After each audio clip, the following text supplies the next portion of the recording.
이 저녁에도 말씀이 귀에 들려지는 은혜와 그 말씀을 내가 세상 가운데 살아갈 때에 말씀이 실제로 경험되어지는 은혜가 있기를 주의 이름으로 축복합니다. 오늘은 사도행전 7장입니다. 스데반은 초대교회 7 집사 중에 한 사람이죠.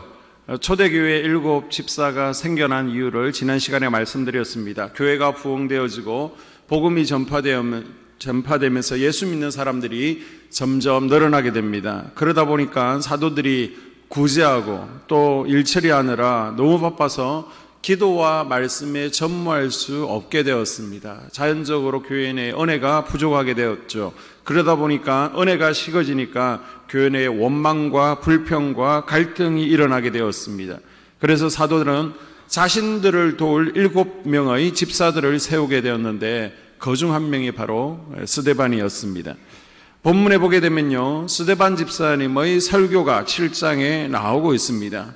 7장 1절부터 보게 되면 길게 나오죠. 아주 길게 설교문이 나오고 있습니다.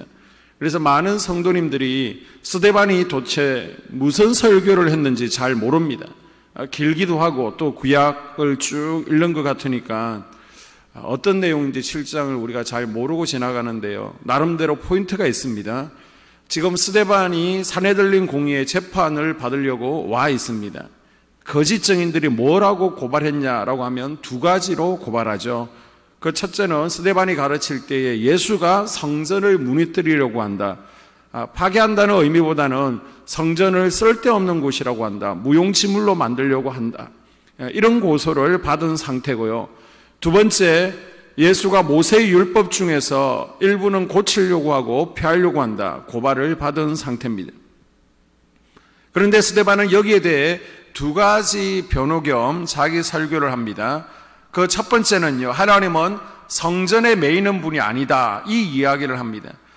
하나님께서 성전에 계시겠다라고 약속을 하셨지만 우리 하나님은 성전에만 계신 분이 아니십니다. 모든 곳에 계신 분이십니다. 지금 그 이야기를 하고 있는 거예요. 지금 저와 여러분이 사는 시대는 신약 시대입니다. 구약 시대의 성전은 이미 사라졌고요. 고린도전서 3장 16절에 보게 되면 우리 몸이 하나님의 성전이다 라고 말씀하고 있습니다. 그럼 우리 몸이 왜 성전입니까? 하나님이 계시기 때문에 성전입니다. 하나님께서 우리를 성전 삼고 우리 속에 들어오셨어요. 또 나를 만나 주시고요, 또 모든 것들이 풀어지고 또 주님께서 부어주시고 죄를 사해 주시는 것을 내 마음의 성막, 성전 안에서 우리가 이제는 경험할 수 있게 되는 것입니다. 특별히 하나님은 거룩하신 곳을 좋아하는 분이십니다. 우리 하나님께서 영으로 내 성전에 충만하게 거하실 수 있도록 더 거룩을 추구하고 죄를 버리는 우리가 될 수 있기를 주님의 이름으로 축복합니다. 두 번째 메시지는 너희는 조상들하고 하는 짓이 똑같다. 너희 조상들이 사명자들, 선지자들을 핍박하고 죽이더니 이제는 수천 년이 지나도 하나도 바뀌지 않았구나. 그 설교를 하는 거예요. 니네들이 선지자들을 핍박하고 예수님을 죽이더니 이제는 사도들까지 죽이려고 하느냐, 심지어 나 같은 나부랭이 집사까지 잡아 죽이려고 하느냐. 이것이 스데반의 두 번째 설교입니다. 이렇게 설교하니까 지금 산에 돌린 공의 의원들이 또 유대인들이 더 화가 나서 스데반을 돌로 쳐 죽입니다. 그래서 신약 성경의 최초의 순교자가 일어나게 되죠. 사도들을 도와서 초대 예루살렘 교회를 은혜스러운 교회로 세워갔던 스데반 집사는 과연 어떤 사람이었는지 우리가 함께 살펴보면요, 스데반 집사님은 아주 성령 충만한 집사였습니다. 우리가 이제 성령 충만함이 단순히 성령 충만함이 아니라 두 가지로 나누어진다. 내적인 성령 충만함이 있고 외적인 성령 충만함이 있다라는 것을 다 알고 배웠습니다. 외적 성령 충만은 뭐가 연관이 있다고요? 플레스와 가스, 플레스와 연관이 있습니다. 사도행전 2장 4절과 4장 31절을 연이어 읽어주세요. 그들이 다 성령의 충만함을 받고 성령이 말하게 하심을 따라 다른 언어들로 말하기를 시작하니라. 빌기를 다음에 모인 곳이 진동하더니 무리가 다 성령이 충만하여 담대히 하나님의 말씀을 전하니라. 아멘. 아멘. 여기에 원문을 보게 되면 성령이 충만함을 플러스 외적 충만함으로 표현하고 있습니다. 바람이 빠진 타이어가 지금은 가지 못합니다. 그러나 지금 당장 바람을 넣어서 다시 갈 수 있는 상태로 만들어내는 것, 이것이 외적 성령 충만, 플래스라는 거예요. 성령께서 어떤 사람이 몸 위에 옷을 걸치는 것처럼 어떤 사람의 외부에 기름과 능력을 부어주시는 것을, 이것을 플래스라고 합니다. 외적 충만을 받으면 성령의 은사들이 나타나고요, 능력이 나타나고 표적과 초자연적인 현상들이 풀어지게 됩니다. 우리가 기도할 때 성령의 두루마리를 입혀주십시오, 아니면 성령의 권능으로 내가 옷을 입었다라는 말을 사용하게 되는데, 이것이 바로 외적 성령을 받았다라는 표현입니다. 초대 예루살렘 교회에 외적 성령 충만함이 임함으로 사람의 수가, 성도의 수가 하루에 3,000명, 5,000명씩 더하는 외적 역사가 나타나죠. 또 사도들로 인해서 외적 충만함의 표적인 기사와 표적들이 드러나게 됩니다. 자, 6장 8절을 함께 합독합니다. 스데반이 은혜와 권능이 충만하여 큰 기사와 표적을 민간에 행하니. 아멘. 자, 8절의 스데반은 은혜와 능력이 충만해서 외적 충만함을 입고요, 기사와 표적을 행했다라고 전하고 있습니다. 이렇게 성령이 외적으로 임하시면 결과적으로 성령의 권능의 은사들이 나타나는 줄로 믿습니다. 가장 대표적인 것이 바로 방언의 은사죠. 오순절 날 마가의 다락방에 성령이 충만하게 임하시니까 방언이 임합니다. 고넬료의 집에 베드로가 설교할 때에 성령이 충만하니까 그곳에 방언의 은사가 임했습니다. 사도행전 19장에 보게 되면 바울이 에베소에서 성도들을 모으고 말씀을 전하고 안수할 때 방언이 임하고요, 예언이 임했습니다. 저는 방언 지상주의자는 아니에요. 방언이 신앙의 척도는 아닙니다. 믿음의 기준도 아닙니다. 하지만 방언은 여러분이 하나님의 사람이라는, 여러분 속에 성령께서 계시다는 외적인 증거인 줄로 믿습니다.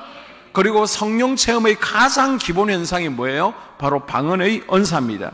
방언의 은사는 기도의 은사이기 때문에 강조하고 또 강조해도 됩니다.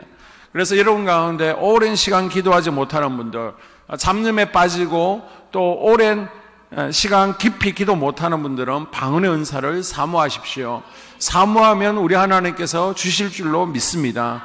그때 우리의 기도가 더 깊어지고 더 우리가 또한 기도의 분량을 늘려서 하나님과 교제하게 될 줄로 믿습니다. 그리고 2장 2절과 3절 읽습니다. 호련히 하늘로부터 급하고 강한 바람 같은 소리가 있어 그들이 앉은 온 집에 가득하며 마치 불의 혀처럼 갈라지는 것들이 그들에게 보여 각 사람 위에 하나씩 임하여 있더니. 아멘. 아멘. 마가다락방에 성령께서 강하게 임하시는데요, 성령이 바람처럼 불처럼 임하죠. 이것이 바로 외적 충만함의 현상입니다. 그래서 우리가 기도할 때 갑자기 등이나 아니면 허리에 뜨거운 불덩이를 맞는 느낌이 들 수도 있고요, 입안으로 불덩이가 들어오는 현상을 경험할 수도 있습니다. 이것이 바로 성령의 외적 충만함의 현상입니다. 그리고 또 손이나 팔에 주체할 수 없는 떨림과 진동이 오기도 하고요, 우리가 기도하는 가운데, 찬양하는 가운데 안수 받을 때에 내 몸에 아니면 손에 전류가 흐르는 것처럼 찌릿찌릿 느낌을 가지기도 합니다. 바로 이런 것들이 외적 충만의 기본적인 현상들이고, 이 외적 충만함이 강력하게 나타나게 되면요, 신유와 치유가 풀어지는 줄로 믿습니다. 악한 영들이 떠나가는 축사 같은 외적 현상들이 나타나게 됩니다. 그리고 영적 전쟁에서 우리가 사단을 발 아래 밟고 찢을 수 있는 능력이 강하게 임하게 됩니다. 자, 이런 외적 충만함은 하나님의 살아계심을 눈으로 보여주시고 또 몸으로 직접 체험하게 해주시는 것입니다. 이 저녁에 외적 충만함이 임하기를 주의 이름으로 소원합니다. 다음으로 내적 충만함이 있는데요, 이 내적 충만함은 플레러라고 합니다. 내적 충만함은 성령께서 우리 영혼에 사역을 하시는 것입니다. 내 속에 성령께서 오셔서 나를 주장하시고 또 내 삶을 변화시키시고 인격을 변화시켜 가는 것입니다. 우리 영혼 속에 성령께서 내 안에 오셔서 거듭나게 하시고 또 변화받고 성장해서 내가 하나님의 마음의 성령 가운데 영적 제사장으로 세워질 수 있도록 다듬어 가시는 것이 내적 충만함의 역할입니다. 그래서 우리 인격이 변화되어지고요, 말과 행동 가운데 은혜가 넘쳐나게 됩니다. 그래서 내적 성령 충만함을 정의할 때 이 내적 충만함은 성령께서 우리 속에 그리스도의 영으로 충만해서 하나님께 순종하도록 역사하는 것을 내적 성령 충만이다라고 정의할 수 있습니다. 즉 성령의 지배와 성령의 통제를 받는 삶이죠. 계곡이 물이 흘러서 저수지에 넘치는 것처럼 성령께서 내 마음에 넘쳐나는 상태, 사전적으로는 보름달이 되는 상태를 의미합니다. 여러분, 보름달이 얼마 만에 보름달이 되나요? 15일이라고 생각하시는데 30일, 한 달 만에 보름달이 됩니다. 이렇게 한 시간, 단번에 보름달이 되는 것이 아니라 오랜 시간이, 한 달의 시간이 지나야만 충만한 보름달이 되어집니다. 이렇게 시간이 흘러 보름달이 되는 상태를 바로 플레르라는 동사를 써서 해석하는 것이죠. 바로 6장 3절과 5절에서도 이 단어가 사용되고 있습니다. 너희 가운데서 성령과 지혜가 충만하여 칭찬 듣는 7사람을 택하라. 온 무리가 이 말을 기뻐하여 믿음과 성령이 충만한 사람 스데반과. 아멘. 여기서는 보니까 원문이 플레스가 아닙니다. 외적 충만함이 아니에요. 바로 플레로, 내적 충만함을 상징하고 있습니다. 초대교회의 7집사를 택할 때에 그 조건이 성령 충만한 사람이라는 조건이 붙었는데, 이 사람들이 인격적 변화가 나타났느냐, 내적인 성령 충만함을 받았느냐를 보고 사람들에게 칭찬받고 인정받는 이들을 선택했다는 거예요. 내적 충만을 받는 사람은 성품이 나이스합니다. 삶이 아름답습니다. 스데반 집사님이 돌에 맞아 순교하실 때 자기에게 돌을 던진 자들을 향해 축복하고 이제 죽어가면서도 그 얼굴이 천사와 같았다라고 성경은 우리에게 증언하고 있습니다. 그리고 내적으로 성령 충만하면 그동안 마귀의 지배에서 벗어나 성령의 다스림과 통제를 받게 됩니다. 우리 몸을 각 방으로 표현할 수 있습니다. 우리 몸에 굉장히 많은 방들이 있는데 가장 큰 방의 주인이 지금까지 가나안 7족속 사단 마귀가 주인이었다면 이제 큰 방 주인으로 성령께서 들어오시는 거예요. 성령께서 한쪽 작은 방에 밀려 있다가 이제 성령 충만함을 통해서 큰 방의 주인이 되는 것입니다. 주인이 바뀌는 거예요. 그래서 내 자아의 인격 뒤에, 그리고 습관 뒤에, 태도와 전통 뒤에 숨어있는 가나안 7족속들의 지배를 받는 것이 아니라 이제는 성령의 지배와 다스림을 받게 되는 것입니다. 그래서 기도하고 싶고 또 예배드리고 싶고 막 봉사하고 싶고 찬양하고 싶고 용서해주고 싶고 거룩하게 살고 싶은 이런 마음이 드는 거, 내 마음이 아니라 내적 성령 충만함 가운데 성령께서 주시는 마음인 줄로 믿습니다. 내가 내적으로 성령이 충만한지 충만하지 않은지 알 수 있는 증거가 있습니다. 그것은 바로 성령의 열매예요. 지금까지 내가 육체의 열매를 맺었다면 이제는 내게 내적 성령 충만함의 결과 성령의 열매들이 드러나고 있는지를 내가 점검해 보면 됩니다. 자, 성령의 9가지 열매가 갈라디아서 5장 22절과 23절에 나와 있습니다. 함께 합독합니다. 오직 성령의 열매는 사랑과 희락과 화평과 오래 참음과 자비와 양성과 충성과 온유와 절제니 이 같은 것을 금지할 법이 없느니라. 아멘. 충만하면 할수록 더 풍성히, 더 확실하게 성령의 열매들이 드러나게 됩니다. 사랑할 수 없는 일을 사랑하게 되고요, 기쁨이 넘치고요, 다른 사람과 화평하고 내 마음에도 화평이 넘치게 됩니다. 오래 참을 수 있게 됩니다. 자비, 친절하고 용서할 줄 알게 되고요, 그리고 양선, 어려운 사람들을 도와줄 줄 알고 충성, 그 자리를 지킬 수 있는 마음이 생깁니다. 그리고 온유하고, 죄는 아닙니다. 그래도 내가 할 수 있고 해도 되는 것이라도 하나님을 위해서, 다른 성도들을 위해서 절제하는 마음이 일어나게 됩니다. 사도행전 2장에 보게 되면 성령의 외적 충만함이 나타난 후에 예루살렘 교회에 내적 충만함이 임하고 있습니다. 자, 44절에서 47절을 읽어주세요. 믿는 사람이 다 함께 있어 모든 물건을 서로 통용하고 또 재산과 소유를 팔아 각 사람의 필요에 따라 나눠주며 사랑의 열매죠. 다음. 날마다 마음을 같이하여 성전에 모이기를 힘쓰고 집에서 떡을 떼며 화평의 열매가 드러납니다. 그리고 기쁨과 순전한 마음으로 음식을 먹고 기쁨의 열매가 드러납니다. 하나님을 찬미하며 또 온 백성에게 친손을 받으니 주께서 구원받는 사람을 날마다 더하게 하시니라. 아멘. 아멘. 이처럼 은혜 받았다고 하면 반드시 삶 가운데 열매로 드러나야 됩니다. 말이나 행동이나 생각에 변화가 일어나야 됩니다. 성령 충만함이 눈으로 나타나기도 하지만 현상으로 나타나지 않는 경우도 있습니다. 그렇다고 여러분 너무 낙심하지는 마십시오. 그렇다고 성령이 임하지 않은 것이 아니라 우리는 열매를 통해서 알 수 있는 것입니다. 성령께서 임하심으로 우리가 회개하고 또 변화되는 축복이 있기를 바랍니다. 내 성품에 문제가 있다. 나는 알 수 있습니다. 그리고 남들이 나에게 말을 돌려서 좀 독특하시네요. 좀 특별하시네요. 이거는 가시가 많다라는 소리입니다. 그러면 나에게 내적인 성령 충만함을 통해서 말이나 행동 가운데 더 온유와 화평과 이 나타날 수 있기를 주의 이름으로 축복합니다. 자, 그러면 스데반 집사님에게 나타난 대표적인 내적 충만함, 성령의 열매는 어떤 것일까요? 바로 사랑의 열매, 용서의 열매가 나타나죠. 내적 충만함을 받은 사람은 아름답습니다. 스데반 집사님이 돌에 맞아 순교하실 때 자기에게 돌 던지는 자를 향해 축복하고 또 죽어갈 때 얼굴이 천사와 같았다라고 말씀하고 있습니다.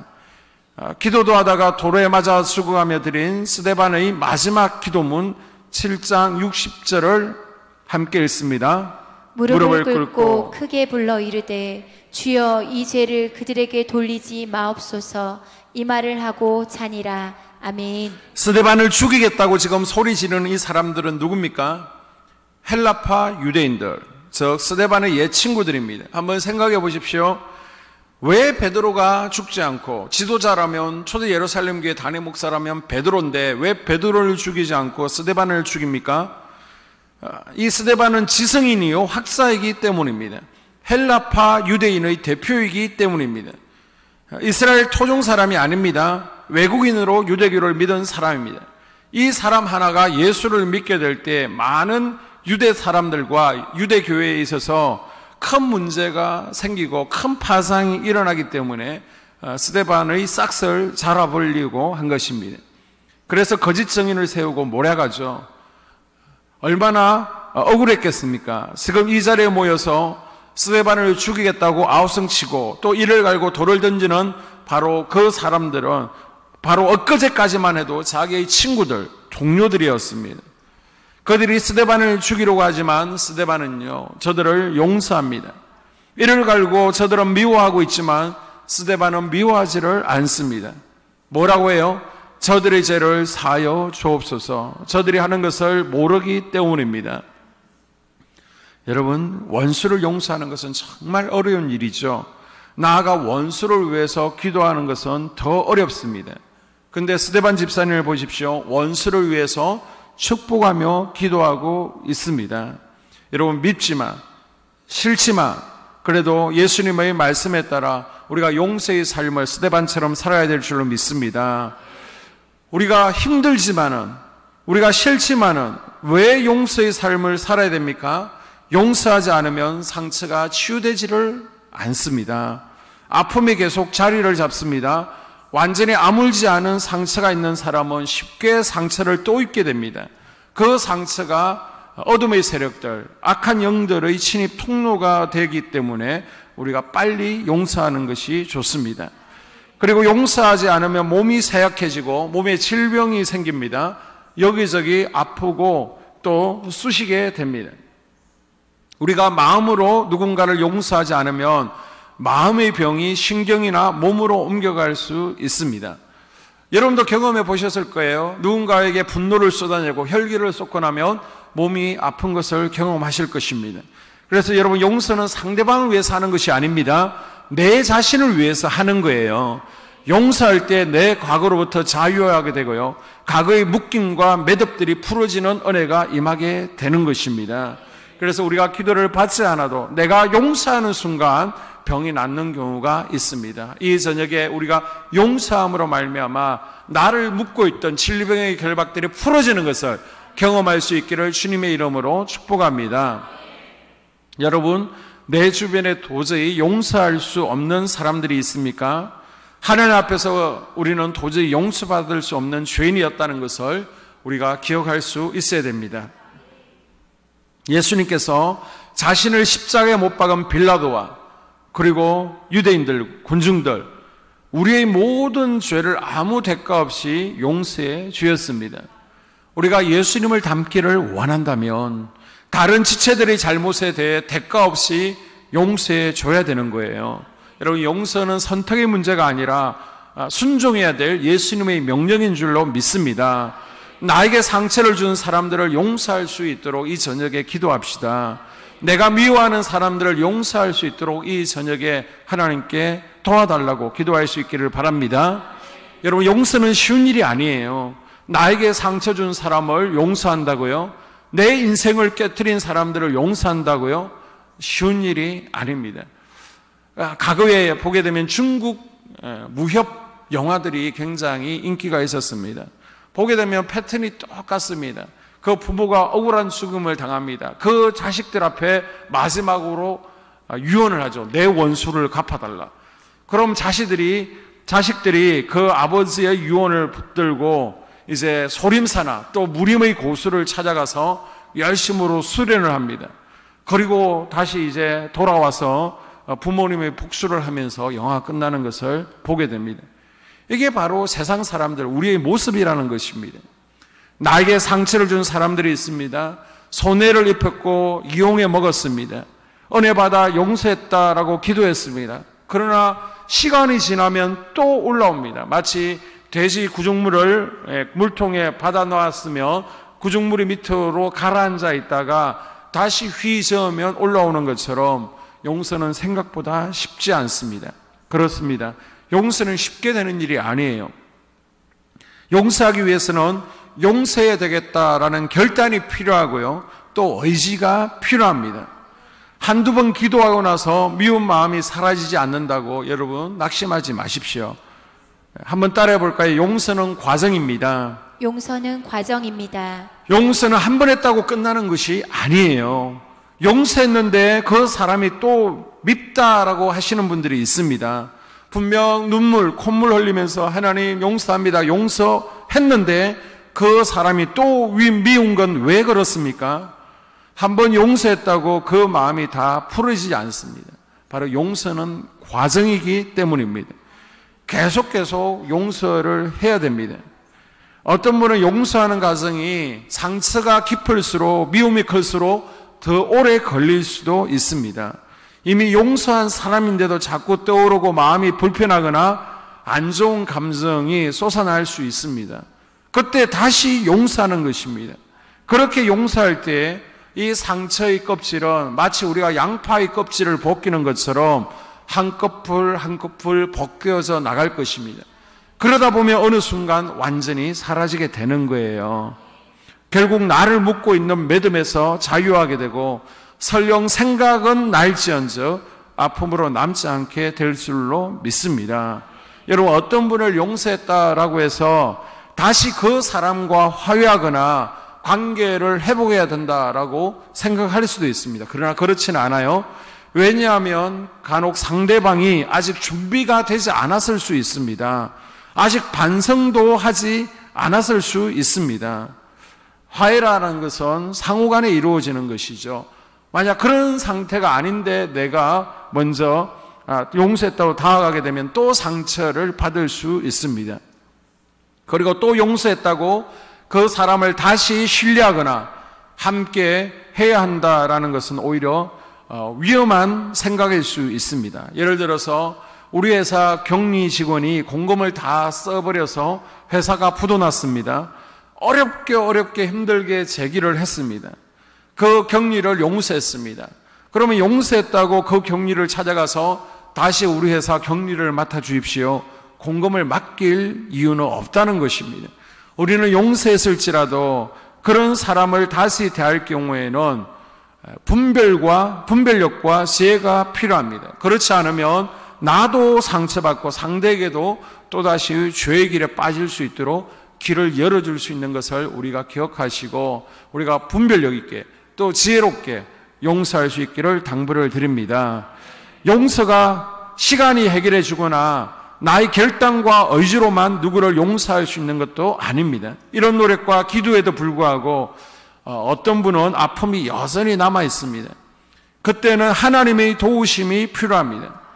어떤 분은 아마 자기가 용서를 제대로 하지 않아서 또는 그때 진정으로 용서하지 않았기 때문에 그런 것이 아니냐라고 말하는데, 제대로 용서하고 진실로 용서를 했을지라도 아픔이 크면 클수록 재차 다시 떠오를 수 있습니다. 이때는 뭐가 필요해요? 성령의 만지심이 필요한 줄로 믿습니다. 우리가 내적 치유 프로그램에도 참여해보고 또 정신과 상담을 통해서도 어떻게 치료하지 못했던 마음 깊은 원한과 상처들이 있다면 성령께서 충만하게 임하심으로, 성령께서 만져주심으로 한순간 풀려지고 거룩한 영에 의해서 혼의 영역에 있던 아픔들이 밀려나가는 것을 경험하는 은혜가 있기를 주님의 이름으로 축복합니다.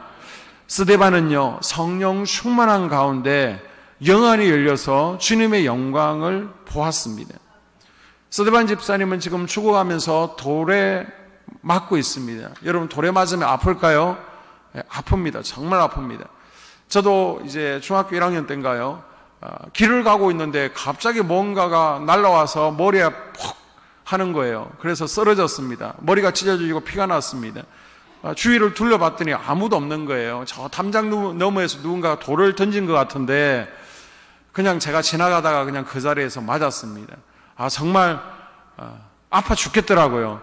이렇게 돌 하나 맞아도 아프고 죽을 것 같은데 스데반은 돌 하나가 아니라 수도 없이 지금 내려치고 있습니다. 스데반은 피투성이가 된 채 죽어가면서도 지금 기뻐하고 있습니다. 그런데 이런 아픔을 견딜 수 있는 힘이 어디에서 나왔을까요? 바로 주의 영광을 보았기 때문인 줄로 믿습니다. 자, 마지막 55절과 56절 함께 읽습니다. 스데반이 성령 충만하여 하늘을 우러러 주목하여 하나님의 영광과 및 예수께서 하나님의 우편에 서신 것을 보고 말하되 보라, 하늘이 열리고 인자가 하나님의 우편에 서신 것을 보노라 한대. 아멘. 스데반 집사님은요, 하나님께서 계신 것, 또 예수님께서 그 우편에 서신 것을 보았습니다. 주의 영광을 보면서 아픔을 아픔으로 여기지를 않았습니다. 엘리사를 죽이려는 아람 군대가 밤사이에 도단성을 포위했습니다. 그것을 엘리사의 수행 비서가 먼저 보게 되죠. 그래서 두려워 떨게 되었습니다. 이제 우리는 죽었다, 큰일 났다. 그런데 그 두려운 마음이 변해서 담대해질 수 있었던 이유가 무엇입니까? 바로 아람 군대 뒤편에 있는 불말과 불병거, 천군 천사가 호위하는 것을 보았기 때문입니다. 영안이 열려서 주의 영광을 본 것이죠. 초대교회 교인들이 원형 경기장에서 사자에게 찢겨서 죽임을 당합니다. 화형에 처해집니다. 그러나 초대교회 성도들은 그 가운데 찬양했습니다. 두려워하지 않았습니다. 왜 그랬을까요? 주의 영광을 보았기 때문입니다. 우리가 요한계시록 강해를 듣게 되면 요한계시록에 나눈 종말론을 두 종류로 나눌 수 있습니다. 세대주의 종말론이 있습니다. 이것은 대환란 전에, 우리가 이제 7년 대환란이라고 들었죠. 성경에 나오지 않습니다. 나오는 거 찾아서 저한테 가져오십시오. 이 세대주의 종말론은 대환란 전에 주님께서 공중재림하셔서 잘 믿는 사람들을 휴거시키신다라는 견해가 있습니다. 성도들을 동기부여하기는 너무 좋습니다. 잘 믿어야 돼. 잘 믿어야 정말 적그리스도의 핍박, 순교당하지 않고 먼저 하나님의 보호하심을 받을 수 있어. 성도들을 동기부여하기에는 정말 좋죠. 그러나 이것은 성경적이지는 않습니다. 바로 이 세대주의 종말론에서 많은 시한부 종말론 이단들이 나오게 되었죠. 그래서 이단들이 종말론을 보게 되면요, 다 이 세대주의 종말론입니다. 그런데 정통 종말론은요, 믿는 자들도 대환란을 거친다는 견해입니다. 7년이라고는 단정 짓지 않습니다. 몇 년인지는 알지 못해요. 그러나 대환란이 있는데 그 대환란을 거친다는 것이 정통적인 종말론입니다. 계시록 13장에 보게 되면 적그리스도가 성도들을 핍박을 하게 됩니다. 굉장한 핍박일 것으로 우리가 성경을 통해서 미리 짐작할 수 있습니다. 그래서 마지막 종말론, 그리고 요한계시록을 강의하다 보면 성도들이 두려워합니다. 밤낮까지 없어진다라고 합니다. 누구라고 고문을 이겨낼 수 있을 것이며 또 순교를 당해야 된다라고 하는데 또 담대할 수 있는 이들이 몇 명이나 되겠습니까? 그러나 여러분, 중요한 것은 하나님께서 마지막 때에 감당할 수 있는 힘을 부어주시는 줄로 믿습니다. 고문을 이길 수 있는 힘, 핍박을 견딜 수 있는 능력을 부어주심으로 우리에게 용기를 부어주시고요, 또 이겨낼 수 있도록 해주신다는 것입니다. 마지막 때에 적그리스도의 핍박이 있을 때 내가 맷집이 좋아서 견딜 수 있는 것이 아닙니다. 내가 믿음이 좋아서 견딜 수 있는 것도 아니에요. 전적인 하나님의 은혜가 임하게 될 것입니다. 그래서 우리는 주님의 영광을 보고 주님께서 함께 하심을 통해서 우리가 넉넉하게 핍박을 이겨내게 될 것입니다. 자, 7장 55절에 누가는요, 수금을 눈앞에 둔 스데반의 모습을 스데반이 성령이 충만하여 라고 묘사하고 있습니다. 성령께서 강하게 스데반의 육신을 사로잡아 준 것입니다. 그리고 영안이 열린 것이죠. 나는 작은 가시에 찔려도 아프다고 소리치고 조금의 맷집도 없지만 하나님의 신이 강하게 임해서 지금 돌에 맞아 머리가 터지고 또 뼈가 부서져도 세상 것이 보이지 않고 하늘나라 것들이 보이니까 넉넉하게 견뎌낼 수 있었던 것입니다. 아마 추측컨대 주기철 목사님, 우리가 잘 알고 있는데요, 이 주기철 목사님도 그러셨던 것 같아요. 일제 신사 참배를 거부하다가 고문을 당하게 됩니다. 못 위를 걸어가죠. 그래서 우리가 저 높은 곳을 향하여 찬양도 잘 알고 있는데요, 이렇게 못 위를 걸어가는 거 맨발로 쉽지가 않습니다. 그런데 주기철 목사님 걸어가셨습니다. 어떻게 해요? 주님께서 위로부터 부어주시는 힘이 있었기 때문입니다. 영안이 열려서 하늘나라, 이 세상과 비교할 수 없는 하늘나라를 보았고 우리 주님께서 보좌 우편에 앉아 계신 것을 보았기 때문에 아픔이 아픔으로 느껴지지 않고 넉넉하게 견뎌낼 수 있었던 것입니다. 그래서 여러분, 말씀 신앙도 참 중요하고요, 체험적인 신앙도 중요합니다. 개인적인 신앙 체험이 없으면 우리가 흔들리게 돼요. 또 핍박과 또 상황 환경이 나빠지면 쓰러지게 됩니다. 그러나 내가 눈으로 본 것이 있고 내가 귀로 들은 것이 있고 내가 체험한 게 있으면 흔들리지 않습니다. 내가 붙들 수 있습니다. 그래서 이 저녁에 기도하십시오. 하나님, 나에게 성령 충만함과 영적 체험을 주십시오. 기도하십시오. 하나님, 스데반처럼 엘리사의 수행비서처럼 영적인 눈이 열려지기를 원합니다. 내 눈이 주의 영광을 볼 수 있기를 원합니다. 그래서 지금 상황이 돌에 맞는 것 같고 또 상황과 환경이 좋지 않을지라도 주님께서 부어주시는 새 힘을 통해서 넉넉하게 지금의 어려움들을 잘 이겨낼 수 있기를 바랍니다.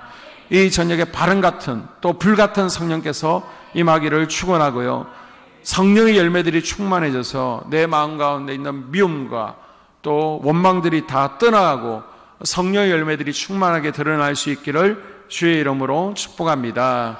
살아계신 하나님, 오늘도 이 저녁에 모여서 함께 기도하기를 원합니다. 주의 영광과 주의 임재 가운데 들어가기를 원합니다. 하늘 문을 열어 주시옵소서. 이 자리에 충만하게 임하시옵소서. 우리에게 기도영을 부어주시기를 원합니다. 기도가 잘 풀어지기를 원합니다. 기도 가운데 외적 성령 충만함을 경험하게 하시고 또 내적인 성령 충만함도 경험하게 하여 주시옵소서. 주님께서 임하심으로 만져주심으로 내 마음 가운데 사랑이 넘쳐나게 하시고 용서의 마음이 흘러 넘치게 하여 주시옵소서. 주님, 이 시간도 우리에게 함께 하심으로 말미암아 또 마음의 상처들이 다 떠나가게 하여 주시옵시고, 또 주님께서 부어주시는 은혜가 넉넉하게 넘쳐나는 시간 되어지게 하여 주시옵소서. 또 외적으로도 주님께서 권능의 은사들로 우리를 더듬혀 주시고, 기도하는 가운데 치유가 일어나게 하시고 축사가 일어나게 하여 주시옵소서. 에바다 입이 열려서 새 방언을 말하게 하여 주시옵소서. 에바다 영안이 열려지게 하여 주시옵소서.